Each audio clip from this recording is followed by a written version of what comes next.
ಮೀನುಗಾರರು ನಿತ್ಯ ಸಮುದ್ರದ ಅಲೆಗಳ ಜೊತೆಗೆ ಗುದ್ದಾಡಿ ತಮ್ಮ ಜೀವನೋಪಾಯಕ್ಕೆ ದಾರಿ ಮಾಡಿಕೊಳ್ಳುತ್ತಾರೆ. ಪ್ರತಿ ಕ್ಷಣವೂ ಹೋರಾಟವೇ ಮೀನುಗಾರರ ಜೀವನ. ಮೀನುಗಾರಿಕೆಗೆ ಸಮುದ್ರಕ್ಕಿಳಿದು ಅಪಾಯದಿಂದ ಪಾರಾಗಿ ಬಂದಿದ್ದೇ ರೋಚಕ.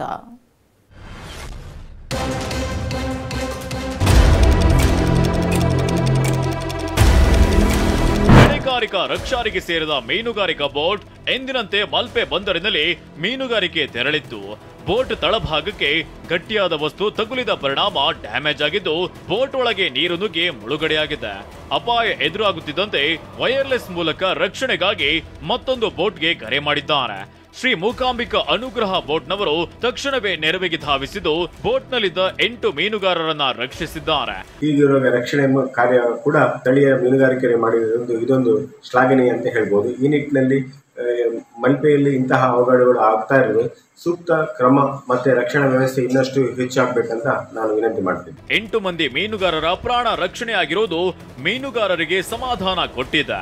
ಕ್ಷಿಪ್ರವಾಗಿ ಸ್ಪಂದಿಸಿ 8 ಮಂದಿ ಮೀನುಗಾರರನ್ನ ರಕ್ಷಣೆ ಮಾಡಿದ ಮೂಕಾಂಬಿಕಾ ಅನುಗ್ರಹ ಬೋಟ್ ಮೀನುಗಾರರ ಸಮಯ ಪ್ರಜ್ಞೆಗೆ ಎಲ್ಲರೂ ಮೆಚ್ಚುಗೆಯನ್ನು ವ್ಯಕ್ತಪಡಿಸಿದ್ದಾರೆ.